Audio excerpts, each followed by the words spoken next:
ਵਾਹਿਗੁਰੂ ਜੀ ਕਾ ਖਾਲਸਾ ਵਾਹਿਗੁਰੂ ਜੀ ਕੀ ਫਤਿਹ। ਆਸਾ ਜੀ ਦੀ ਵਾਰ ਅਭਿਆਸ ਨੰਬਰ 19 ਆਸਾ ਮਹੱਲਾ ਚੌਥਾ। ਧੰਨ ਧੰਨ ਸ੍ਰੀ ਗੁਰੂ ਰਾਮਦਾਸ ਜੀ। ਗੁਰਮੁਖ ਢੂੰਡ ਟਰੇਂਦਿਆ ਹਰਿ ਸੱਜਣ ਲਤਾ ਰਾਮ ਰਾਜੇ। कंचन गाया कोटगढ़ विच हर हर सिदा हर हर हीरा रतन है मेरा मन तन विदा। दुर्भाग वडे हर पाया नानक रस गदा। ਵਾਹਿਗੁਰੂ। ਧੰਨ ਧੰਨ ਸ੍ਰੀ ਗੁਰੂ ਰਾਮਦਾਸ ਸਾਹਿਬ ਜੀ ਸਾਨੂੰ ਇਸ ਵਿੱਚ ਦੱਸ ਰਹੇ ਹਨ ਕਿ ਗੁਰਮੁਖ ਢੂੰਡ ਟਰੇਂਦਿਆ ਹਰਿ ਸੱਜਣ ਲਤਾ ਰਾਮ ਰਾਜੇ। ਇਸ ਵਿੱਚ ਗੁਰੂ ਸਾਹਿਬ ਜੀ ਨੇ ਸਮਝਾਇਆ ਕਿ ਅਸਲ ਵਿੱਚ ਅਸੀਂ ਨਹੀਂ ਗੁਰੂ ਨੂੰ ਲੱਭਦੇ ਕਿ ਗੁਰੂ ਹੀ ਸਾਨੂੰ ਲੱਭ ਲੈਂਦਾ ਹੈ। ਫਿਰ ਗੁਰੂ ਸਾਹਿਬ ਜੀ ਨੂੰ ਪੁੱਛਿਆ ਵੀ ਗੁਰੂ ਸਾਹਿਬ ਜੀ ਤੁਸੀਂ ਫਿਰ ਏਦਾਂ ਕਿਉਂ ਲਿਖਿਆ ਵੀ ਗੁਰਮੁਖ ਢੂੰਡ ਟਰੇਂਦਿਆ। ਫਿਰ ਗੁਰੂ ਸਾਹਿਬ ਜੀ ਨੇ ਸਮਝਾਇਆ ਕਿ ਜਿਵੇਂ ਅਸੀਂ ਯਾਤਰਾ ਸ਼ੁਰੂ ਕਰਦੇ ਹਾਂ ਤਾਂ ਉਸ ਵੇਲੇ ਜੇ ਅਸੀਂ ਪੜਾਂਗੇ ਵੀ ਇੱਥੇ ਗੁਰਮੁਖ ਢੂੰਡ ਟਰੇਂਦਿਆਂ ਦੀ ਜਗ੍ਹਾ ਤੇ ਲਿਖਿਆ ਹੁੰਦਾ ਵੀ ਗੁਰੂ ਹੀ ਤੁਹਾਨੂੰ ਲੱਭ ਲੈਂਦਾ ਹੈ ਤੇ ਫਿਰ ਅਸੀਂ ਉਹ ਉਪਰਾਲਾ ਉਹ ਮੁਸ਼ੱਕਤ ਨਹੀਂ ਕਰਨੀ ਵੀ ਗੁਰੂ ਨੂੰ ਭਾਲਣ ਦੀ ਤੇ ਅਸੀਂ ਬੈਠ ਜਾਣਾ ਵੀ ਹਾਂਜੀ ਸਾਨੂੰ ਗੁਰੂ ਸਾਹਿਬ ਆਪੇ ਹੀ ਲੱਭ ਲੈਣਗੇ। ਤੇ ਫਿਰ ਗੁਰੂ ਸਾਹਿਬ ਜੀ ਨੇ ਸਮਝਾਇਆ ਵੀ ਇਹ ਤਾਂ ਸਮਝ ਫਿਰ ਥੋੜਾ ਗਹਿਰੇ ਚ ਆ ਕੇ ਲੱਗਦੀ ਹੈ ਕਿ ਗੁਰੂ ਨੂੰ ਅਸੀਂ ਨਹੀਂ ਲੱਭਿਆ ਬਲਕਿ ਗੁਰੂ ਨੇ ਸਾਨੂੰ ਲੱਭ ਲਿਆ।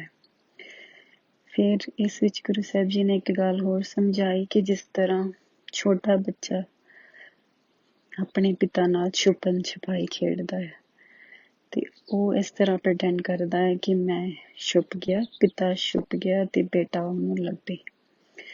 ਤੇ ਮੰਨ ਲਓ ਜੇ ਬੇਟਾ ਉਹਨਾਂ ਨੂੰ ਲੱਭੇ ਹੀ ਨਾ, ਕੋਸ਼ਿਸ਼ ਹੀ ਨਾ ਕਰੇ, ਉਹ ਲੱਭ ਤੇ ਸਕਦਾ ਹੀ ਨਹੀਂ ਕਿਉਂਕਿ ਪਿਤਾ ਨੇ ਆਪਣੇ ਆਪ ਹੀ ਏਦਾਂ ਵੀ ਛੁਪਣਾ ਤੇ ਹੈ ਨਹੀਂ ਸਹੀ ਤਰੀਕੇ ਨਾਲ, ਬਿਲਕੁਲ ਸਾਹਮਣੇ ਜੇ ਰਹਿਣਾ ਆ ਜਾਂ ਉਹਦੇ ਸਾਹਮਣੇ ਕਿਸੇ ਚੀਜ਼ ਤੇ ਓਲੇ ਹੋ ਜਾਣਾ ਕਿ ਉਹਨੂੰ ਦਿਸ ਜਾਵੇ ਵੀ ਕਿੱਥੇ ਛੁਪਿਆ ਹੈ। ਜੇ ਤਾਂ ਉਹ ਡੂੰਘੇ ਛੁਪ ਜਾਂਦਾ ਤੇ ਫਿਰ ਉਹ ਬੱਚਾ ਉਹਨੂੰ ਕਦੀ ਨਹੀਂ ਲੱਭ ਸਕਦਾ ਆਪਣੇ ਪਿਤਾ ਨੂੰ। ਪਰ ਉਹ ਇਸ ਤਰ੍ਹਾਂ ਤੇ ਅਗਰ ਜੇ ਬੱਚਾ ਉਹਨਾਂ ਨੂੰ ਲੱਭਣ ਦੀ ਕੋਸ਼ਿਸ਼ ਵੀ ਨਾ ਕਰੇ, ਜਿੰਨੀ ਕੀ ਕੋਸ਼ਿਸ਼ ਅਸੀਂ ਕਰ ਸਕਦੇ ਹਾਂ ਵਿੱਚ ਕੇ ਨਾ ਮਾਤਰ ਹੀ ਹੈ, ਤੇ ਜੇ ਉਹ ਵੀ ਨਾ ਕਰੇ ਤੇ ਫਿਰ ਅਸੀਂ ਉਹ ਬੱਚਾ ਆਪਣੇ ਪਿਤਾ ਨੂੰ ਨਹੀਂ ਲੱਭ ਸਕਦਾ।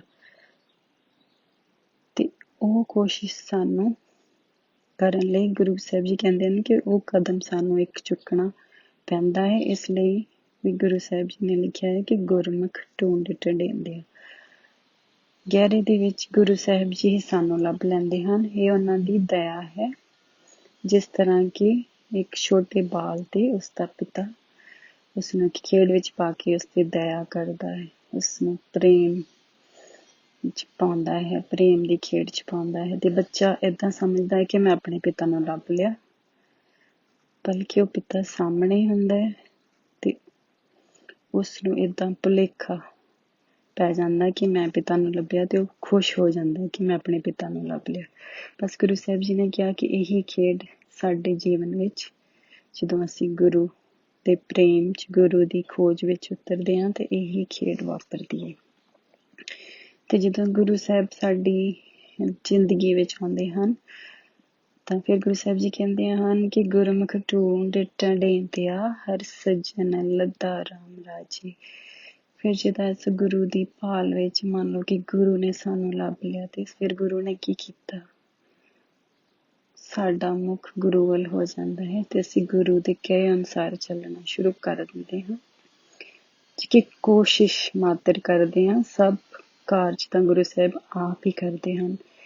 ਫਿਰ ਆਪਾਂ ਗੁਰੂ ਸਾਹਿਬ ਜੀ ਦਾ ਨਾਮ ਜਪਦੇ ਹਾਂ, ਸਿਮਰਨ ਕਰਦੇ ਹਾਂ, ਗੁਰੂ ਸਾਹਿਬ ਜੀ ਦੀ ਆਗਿਆ 'ਚ ਚੱਲਣ ਦੀ ਪੂਰੀ ਕੋਸ਼ਿਸ਼ ਕਰਦੇ ਹਾਂ। ਤੇ ਫਿਰ ਇਸ ਕਰਨ ਦੇ ਨਾਲ ਕੀ ਹੁੰਦਾ ਹੈ, ਕੰਚਨ ਕਾਇਆ ਕੋਟਗੜ੍ਹ ਵਿੱਚ ਹਰ ਹਰ ਸਿੱਧਾ। ਫਿਰ ਇਸ ਨਾਲ ਗੁਰੂ ਸਾਹਿਬ ਜੀ ਕਹਿੰਦੇ ਨੇ ਕਿ ਕੰਚਨ ਦੀ ਉਦਾਹਰਨ ਦਿੱਤੀ ਹੈ ਵੀ ਕੰਚਨ ਜਿਹੜਾ ਕਿ ਸੋਨਾ, ਵੀ ਸੋਨਾ ਜਿੱਥੋਂ ਕਿ ਸੋਨੇ ਨੂੰ ਲੱਭਿਆ ਜਾਂਦਾ ਹੈ ਕਿ ਉਹ ਇੱਕ ਤਰ੍ਹਾਂ ਨਾਲ ਉਹ ਮਿੱਟੀ ਦਾ ਰੂਪ ਹੀ ਹੁੰਦਾ ਹੈ ਕਿ ਉਸਨੂੰ ਮਿੱਟੀ ਦੇ ਵਿੱਚੋਂ ਪਛਾਣਨਾ ਵੀ ਮੁਸ਼ਕਿਲ ਹੁੰਦਾ, ਪਰ ਉਹ ਕਿੰਨੀ ਮਿਹਨਤ ਮੁਸ਼ੱਕਤ ਦੇ ਬਾਅਦ, ਕਿੰਨੀਆਂ ਘਾਲਣਾ ਵਿੱਚੋਂ ਲੰਘ ਕੇ, ਕਿੰਨੀ ਉਹ ਅਗਨ ਤਪੱਸਿਆ ਵਿੱਚੋਂ ਲੰਘ ਕੇ ਉਸ ਦਾ ਸ਼ੁੱਧ ਸਰੂਪ ਸਾਹਮਣੇ ਆਉਂਦਾ ਹੈ। ਬਿਲਕੁਲ ਗੁਰੂ ਸਾਹਿਬ ਜੀ ਨੇ ਉਸ ਦੀ ਉਦਾਹਰਨ ਦਿੱਤੀ ਹੈ ਕਿ ਬਿਲਕੁਲ ਇਸੇ ਤਰ੍ਹਾਂ ਹੀ ਜੀਵਾਤਮਾ ਜਦੋਂ ਗੁਰੂ ਪ੍ਰੇਮ ਵਿੱਚ, ਉਸ ਅਕਾਲ ਪੁਰਖ ਪ੍ਰੇਮ ਵਿੱਚ ਚੱਲਦੀ ਹੈ ਤਾਂ ਉਸਨੂੰ ਵੀ ਇਸ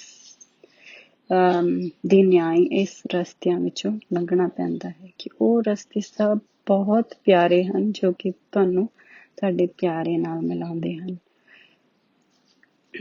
ਡਜ਼ਨਟ ਮੈਟਰ ਕਿ ਉਹ ਸਾਨੂੰ ਉਸ ਵਕਤ ਇਸ ਤਰ੍ਹਾਂ ਲੱਗਦਾ ਹੈ ਕਿ ਉਹ ਬਹੁਤ ਦੁੱਖ ਹਨ, ਉਹ ਅਗਨੀ ਪ੍ਰੀਖਿਆ ਆਉਂਦੀ ਹੈ, ਪਰ ਉਸ ਦੇ ਵਿੱਚ ਸਾਡੇ ਗੁਰੂ ਦਾ, ਸਾਡੇ ਅਕਾਲ ਪੁਰਖ ਦਾ ਮਿਲਾਪ ਛਿਪਿਆ ਹੁੰਦਾ ਹੈ।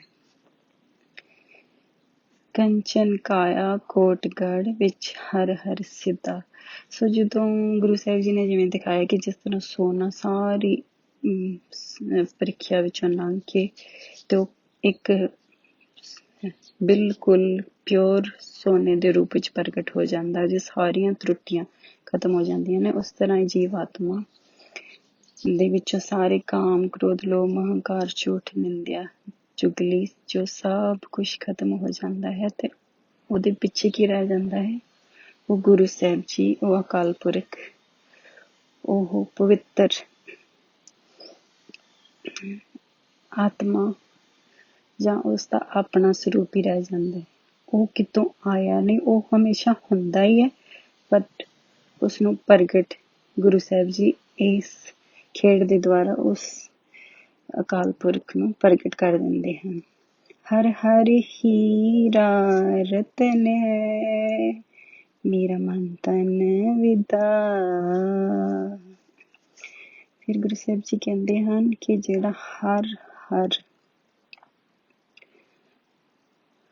ਅਕਾਲ ਪੁਰਖ, ਉਹ ਸਭ ਜੋ ਸਭ ਸ੍ਰਿਸ਼ਟੀ ਵਿੱਚ ਵਰਤ ਰਿਹਾ ਹੈ, ਸਭ ਜੀਆਂ ਨੂੰ ਹਰਿਆ ਭਰਿਆ ਕਰ ਰਿਹਾ ਹੈ, ਉਹ ਇੱਕ ਰਤਨ ਹੈ। ਉਸ ਅਕਾਲ ਪੁਰਖ ਦਾ ਸ਼ਬਦ ਜੋ ਕਿ ਇੱਕ ਰਤਨ ਹੈ, ਕਿਉਂਕਿ ਸ਼ਬਦ ਤੋਂ ਹੀ ਸ਼ੁਰੂਆਤ ਹੋ ਕੇ ਅਸੀਂ ਗੁਰੂ ਸਾਹਿਬ ਅਕਾਲ ਪੁਰਖ ਦੇ ਮਿਲਾਪ ਵਿੱਚ ਉਤਰਦੇ ਹਾਂ ਤੇ ਉਸ ਸ਼ਬਦ ਰੂਪੀ ਹੀਰੇ ਨੇ ਜਿਸੋਂ ਉਸ ਜੀਵਾਤਮਾ ਨੇ ਉਸਨੂੰ ਧਿਆਇਆ, ਉਸ ਦੇ ਵਿੱਚ ਇੱਕ ਮਿਕਤਾ ਹੋ ਗਈ ਤਾਂ ਉਸ ਰਤਨ, ਸ਼ਬਦ ਰੂਪੀ ਰਤਨ ਨੇ ਮਨ ਅਤੇ ਤਨ ਨੂੰ ਵਿਦਾ, ਜਿਵੇਂ ਕਿ ਕੋਈ ਚੀਜ਼ ਵਿੰਨ ਦਿੰਦੀ ਹੈ ਕਿ ਉਸ ਤੇ ਆਰ ਪਾਰ ਹੋ ਜਾਂਦੀ ਹੈ।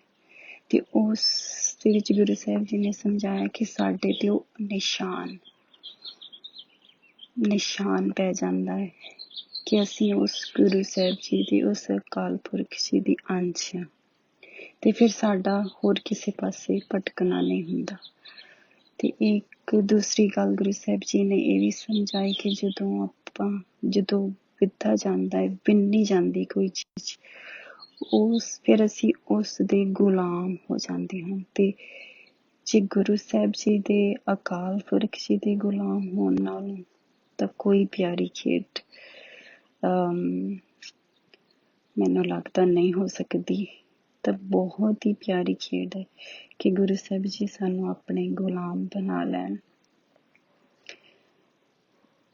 ਗੁਰੂ ਸਾਹਿਬ ਜੀ ਕਹਿਣ ਤੁਸੀਂ ਬੈਠੋ, ਅਸੀਂ ਬੈਠੀਏ, ਜੇ ਅਸੀਂ ਧੁੱਪੇ ਬੈਠੇ ਤਾਂ ਅਸੀਂ ਧੁੱਪੇ ਬੈਠੇ ਰਹੇ। ਗੁਰੂ ਸਾਹਿਬ ਜੀ ਕਹਿਣ ਤੁਸੀਂ ਛਾਵੇਂ ਬੈਠ ਜਾਓ, ਅਸੀਂ ਛਾਵੇਂ ਹੋ ਜਾਈਏ। ਉਹ ਕਹਿਣ ਤੁਸੀਂ ਖਾ ਲਓ, ਅਸੀਂ ਖਾ ਲਈਏ।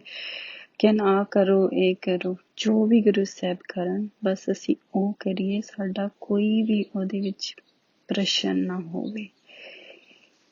ਇਹ ਤਾਂ ਬਹੁਤ ਹੀ ਪਿਆਰੀ ਖੇਡ ਵਾਪਰ ਜਾਂਦੀ ਹੈ, ਪਰ ਇਹ ਹੁੰਦਾ ਕਦੋਂ ਆ, ਜਦੋਂ ਗੁਰੂ ਸ਼ਬਦ ਦੀ ਅਸੀਂ ਕਮਾਈ ਕਰਕੇ ਜੀਵਾਤਮਾ ਗੁਰੂ ਸਾਹਿਬ ਜੀ ਉਸ ਦੇ ਵਿੱਚ ਵਰਤ ਕੇ ਉਸ ਤੋਂ ਕਮਾਈ ਕਰਾਉਂਦੇ ਹਨ ਅਤੇ ਉਸਨੂੰ ਉਸ ਹੀਰੇ ਸ਼ਬਦ ਰੂਪੀ ਹੀਰੇ ਦਾ ਦਰਸ਼ਨ ਕਰਵਾਉਂਦੇ ਹਨ। ਫਿਰ ਗੁਰੂ ਸਾਹਿਬ ਜੀ ਨੇ ਲਿਖਿਆ ਹੈ, ਤੁਰ ਭਾਗ ਵੱਡੇ ਹਰ ਪਾਇਆ ਨਾਨਕ ਰਸ ਗੁੱਦਾ। ਸੋ ਤੁਰ ਭਾਗ ਵੱਡੇ ਹਰ ਪਾਇਆ, ਗੁਰੂ ਸਾਹਿਬ ਜੀ ਨੇ ਇਹਦੇ ਵਿੱਚ ਦਿਖਾਇਆ ਕਿ ਇਹ ਸਿਰਫ ਤੇ ਸਿਰਫ ਜਦੋਂ ਸਾਡੇ ਭਾਗ ਵੱਡੇ ਤੁਰੋਂ ਕਿ ਪਿਛਲੇ ਕਰਮਾਂ ਦੇ ਵਿੱਚ ਕੋਈ ਸਾਡੀ ਕਮਾਈ ਹੁੰਦੀ ਹੈ ਤਾਂ ਫਿਰ ਉਹ ਗੁਰੂ ਸਾਹਿਬ ਜੀ ਸਾਨੂੰ ਆਪਣੇ ਨਾਲ ਮਿਲਾ ਲੈਂਦੇ ਹਨ। ਤਾਂ ਫਿਰ ਇਸ ਵਿੱਚ ਗੁਰੂ ਸਾਹਿਬ ਜੀ ਨੇ ਦੋ ਚੀਜ਼ਾਂ ਦਿਖਾਈਆਂ। ਪਹਿਲਾਂ ਤਾਂ ਜਿਉਂ ਆਪਾਂ ਵਾਕ ਕਰਨ ਜਾ ਰਹੇ ਸੀ ਤੇ ਆਪਾਂ ਦੇਖਿਆ ਕਿ ਇੱਕ ਪਲਮ ਦਾ ਫਰੂਟ ਪੂਰਾ ਰਸ ਨਾਲ ਭਰ ਕੇ ਤੇ ਉਹ ਰਸਤੇ ਦੇ ਵਿੱਚ ਡਿੱਗਿਆ ਹੋਇਆ ਸੀ। ਫਿਰ ਗੁਰੂ ਸਾਹਿਬ ਜੀ ਨੇ ਉਸ ਦੇ ਪੂਰੇ ਜੀਵਨ ਦੀ ਯਾਤਰਾ ਦੇ ਦਰਸ਼ਨ ਕਰਵਾਏ ਕਿ ਕਿਸ ਤਰ੍ਹਾਂ ਉਹ ਪਹਿਲਾਂ ਬੀਜ ਰੂਪ ਵਿੱਚ ਸੀਗੇ, ਫਿਰ ਉਸ ਤੋਂ ਬਾਅਦ ਉਹ ਇੱਕ ਛੋਟਾ ਜਿਹਾ ਪੌਦਾ ਬਣਿਆ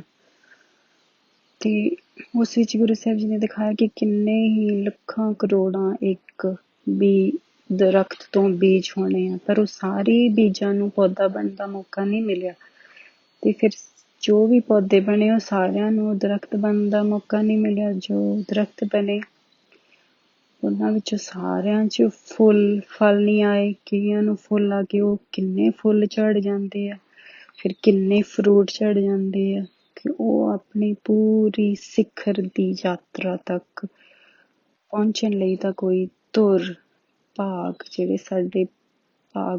ਸਾਡੇ ਤੋਂ ਪਿਛਲਿਆਂ ਕਰਮਾਂ 'ਚ ਜੋ ਸਾਡੀ ਕਮਾਈ ਗੁਰੂ ਦੀ ਕਿਰਪਾ ਸਦਕਾ ਹੁੰਦੀ ਹੈ ਉਸ ਦਾ ਕਰਕੇ ਹੀ ਸਾਨੂੰ ਉਹ ਜੋ ਕਿ ਉਹ ਫਰੂਟ ਬਣ ਕੇ ਪੂਰਾ ਪੱਕ ਕੇ ਉਸ ਵਿੱਚ ਰਸ ਇੰਨਾ ਭਰ ਗਿਆ ਕਿ ਉਸਨੇ ਆਪਣਾ ਆਪ ਉਹ ਅਕਾਲ ਪੁਰਖ ਦੇ ਚਰਨਾਂ ਵਿੱਚ ਸਮਰਪਣ ਕਰ ਦਿੱਤਾ। ਤੇ ਪਰ ਉਹ ਕਿੰਨੀ ਪਿਆਰੀ ਖੇਡ ਸੀ ਕਿ ਉਹ ਕਿੰਨਾ ਪਿਆਰਾ ਲੱਗ ਰਿਹਾ ਸੀਗਾ, ਰਸ ਦੇ ਨਾਲ ਭਰਿਆ ਹੋਇਆ। ਫਿਰ ਉਸਦੇ ਉੱਪਰ ਜਿਵੇਂ ਉਹ ਕੀੜੀਆਂ ਉਸਨੂੰ ਛਕ ਰਹੀਆਂ ਸਨ ਤੇ ਸਭ ਕੁਛ ਜਿਵੇਂ ਉਹ ਅਕਾਲ ਪੁਰਖ ਵੀ ਕੀੜੀਆਂ ਦੇ ਰੂਪ ਵਿੱਚ ਸਨ ਤੇ ਉਹ ਜੋ ਫਰੂਟ ਸੀ ਉਹ ਵੀ ਅਕਾਲ ਪੁਰਖ ਦਾ ਰੂਪ ਹੀ ਸੀ। ਸਭ ਉਸਦੀ ਖੇਡ ਹੀ ਵਰਤ ਰਹੀ ਸੀ, ਪਰ ਉਹ ਸਾਨੂੰ ਕਿ ਜਿਵੇਂ ਮੰਨ ਲਓ ਫਰੂਟ ਨੂੰ ਉਹਨਾਂ ਦੀ ਕੁਰਬਾਨੀ, ਉਸਦੀ ਕੁਰਬਾਨੀ ਨੂੰ ਸਵੀਕਾਰ ਕਰਕੇ ਉਸ ਦਾ ਉਧਾਰ ਕੀਤਾ। ਇਸ ਤਰ੍ਹਾਂ ਗੁਰੂ ਸਾਹਿਬ ਜੀ ਨੇ ਫਿਰ ਸਾਡੇ ਮਨੁੱਖਾ ਜੀਵ ਦੇ ਦਰਸ਼ਨ ਕਰਵਾਏ ਕਿ ਅਸੀਂ ਕਿਸ ਤਰ੍ਹਾਂ ਅਸੀਂ ਵੀ ਸਾਨੂੰ ਇਹ ਮਨੁੱਖਾ ਜੀਵਨ ਮਿਲਣਾ ਵੀ ਇੱਕ ਬਹੁਤ ਵੱਡੇ ਭਾਗਾਂ ਦੀ ਨਿਸ਼ਾਨੀ ਹੈ ਕਿ ਕਿਸ ਤਰ੍ਹਾਂ ਕਿੰਨੇ ਮਿਲੀਅਨ ਸਪਰਮ ਦੇ ਵਿੱਚੋਂ ਇੱਕ ਸਪਰਮ ਹੁੰਦਾ ਹੈ ਕਿ ਜਿਸਨੂੰ ਕਿ ਉਹ ਮੌਕਾ ਮਿਲਦਾ ਹੈ ਕਿ ਉਹ ਇੱਕ ਬੱਚੇ ਦੇ ਰੂਪ ਵਿੱਚ ਆਪਣੀ ਯਾਤਰਾ ਸ਼ੁਰੂ ਕਰਦਾ ਹੈ। ਫਿਰ ਇਸੇ ਤਰ੍ਹਾਂ ਹੀ ਜਿਵੇਂ ਕਿ ਆਪਾਂ ਦਰਖਤ ਬਾਰੇ ਕਿਹਾ ਕਿ ਬੱਚੇ ਕਈ ਮਾਤਾ ਦੇ ਪੇਟ ਵਿੱਚ ਹੀ ਖਤਮ ਹੋ ਜਾਂਦੇ ਹਨ, ਕਈ ਛੋਟੇ ਜਨਮ ਲੈ ਕੇ ਖਤਮ ਹੋ ਜਾਂਦੇ ਹਨ, ਜਵਾਨੀ ਵਿੱਚ ਖਤਮ ਹੋ ਜਾਂਦੇ ਹਨ, ਜਾਂ ਮੰਨ ਲਓ ਕਿ ਅਸੀਂ ਜਨਮ ਲੈ ਕੇ ਅਸੀਂ ਕੁਛ ਪਿਛਲੇ ਕਰਮਾਂ ਕਰਕੇ ਜਾਂ ਕੁਛ ਸਾਡੀ ਸੰਗਤ ਐਸੀ ਕਰਕੇ ਸਾਨੂੰ ਗੁਰੂ ਸਾਹਿਬ ਜੀ ਬਾਰੇ ਕੁਛ ਪਤਾ ਹੀ ਨਹੀਂ ਲੱਗਦਾ ਤੇ ਇਸ ਤਰ੍ਹਾਂ ਹੀ ਜੀਵਨ ਗੁਜ਼ਾਰ ਕੇ ਚਲੇ ਜਾਂਦੇ ਹਾਂ। ਪਰ ਜੇ ਅਸੀਂ ਮਨੁੱਖ ਦਾ ਜੀਵਨ ਲੈ ਕੇ ਵੀ ਇਸ ਯਾਤਰਾ ਵੱਲੀ ਆਪਣਾ ਕਦਮ ਨਹੀਂ ਚੁੱਕਿਆ, ਗੁਰੂ ਸਾਹਿਬ ਜੀ ਦਾ ਪ੍ਰੇਮ ਸਾਨੂੰ ਨਹੀਂ ਮਿਲਿਆ, ਅਸੀਂ ਇਹ ਯਾਤਰਾ ਸ਼ੁਰੂ ਨਹੀਂ ਕੀਤੀ ਤਾਂ ਫਿਰ ਇਹ ਜੀਵਨ ਜੋ ਹੈ ਵਿਅਰਥ ਹੀ ਚਲਾ ਜਾਂਦਾ ਹੈ।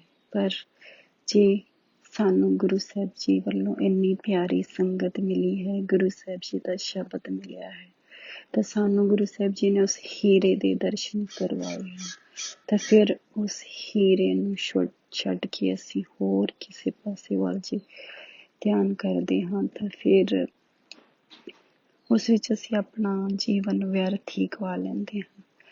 पर ਜਦੋਂ ਇਸ ਤਰ੍ਹਾਂ ਹੁੰਦਾ ਹੈ ਕਿ ਜੋ ਜੀਵਾਤਮਾ ਹੈ ਉਹ ਪੂਰਾ ਆਪਣਾ ਸਮਰਪਣ ਗੁਰੂ ਸਾਹਿਬ ਜੀ ਨੂੰ ਕਰਕੇ ਸਭ ਆਪਣੀ ਕਮਾਈ ਕਰਕੇ ਸਿਖਰ ਤੱਕ ਜਦੋਂ ਗੁਰੂ ਸਾਹਿਬ ਜੀ ਪਹੁੰਚ ਜਾਂਦੇ ਹਨ ਤਾਂ ਸਿਖਰ ਵਿੱਚ ਗੁਰੂ ਸਾਹਿਬ ਜੀ ਨੇ ਸਮਝਾਇਆ ਕਿ ਉਹ ਸਾਡੀ ਕੁਰਬਾਨੀ ਹੁੰਦੀ ਤੇ ਕੁਰਬਾਨੀ ਤੋਂ ਬਾਅਦ ਫਿਰ ਅਸੀਂ ਗੁਰੂ ਸਾਹਿਬ ਜੀ ਦੇ ਵਿੱਚ ਲੀਨ ਹੋ ਜਾਂਦੇ ਹਾਂ। ਜਿਵੇਂ ਕਿ ਗੁਰੂ ਸਾਹਿਬ ਜੀ ਨੇ ਉਹ ਪਲਮ ਫਰੂਟ ਦੇ ਦਰਸ਼ਨ ਕਰਵਾਏ ਕਿ ਉਹ ਕਿਸ ਤਰ੍ਹਾਂ ਨਾਲ ਰਸ ਵਿੱਚ ਕੁੱਤਾ ਜਾਣੀ ਕਿ ਰਸ ਜਦੋਂ ਉਹਦੇ ਵਿੱਚ ਭਰ ਜਾਂਦਾ ਤੇ ਉਹ ਇੱਕ ਮਿਕ ਹੋ ਜਾਂਦਾ ਹੈ। ਉਹ ਰਸ ਨੂੰ ਫਿਰ ਰਸ ਮਤਲਬ ਅਕਾਲ ਪੁਰਖ ਦਾ ਪ੍ਰੇਮ, ਉਸਦਾ ਨਾਮ, ਉਸਦੀ ਯਾਦ, ਉਸਦੇ ਵਿੱਚੋਂ ਉਹ ਇੱਕ ਮਿਕ ਹੋ ਜਾਂਦਾ ਕਿ ਉਸਨੂੰ ਅਲੱਗ ਨਹੀਂ ਕਰ ਸਕਦੇ।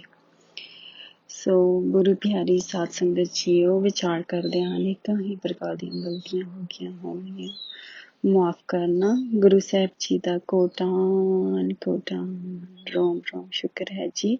ਵਾਹਿਗੁਰੂ ਜੀ ਕਾ ਖਾਲਸਾ, ਵਾਹਿਗੁਰੂ ਜੀ ਕੀ ਫਤਿਹ।